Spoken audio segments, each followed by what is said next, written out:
तासन तास मांडीवर लॅपटॉप ठेवून काम करताय? जाणून घ्या कोणते धोके आहेत। वर्क फ्रॉम होममुळे अनेक जण सोफा किंवा बेडवर बसून लॅपटॉप मांडीवर ठेवून काम करतात, पण तज्ज्ञांच्या मते ही सवय आरोग्यासाठी धोकादायक ठरू शकते।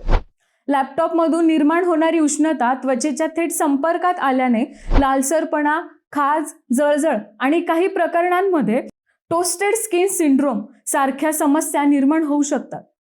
फक्त त्वचा नाही तर सतत मान खाली झुकवून काम केल्याने मान, खांदे आणि पाठदुखीचा त्रासही वाढू शकतो। चुकीच्या पोश्चरमुळे मणक्यावर अतिरिक्त ताण येतो। याशिवाय चुकीच्या कोनातून टायपिंग केल्याने मनगट आणि हातांच्या स्नायूंमध्ये वेदना व बधीरपणा जाणवू शकतो।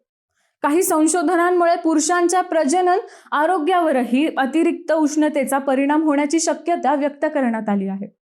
म्हणून लॅपटॉप नेहमी टेबलवर ठेवा, योग्य पोश्चरमध्ये ठेवा आणि नियमित ब्रेक घ्या। छोटा बदल तुमच्या आरोग्याचं मोठं संरक्षण करू शकतो।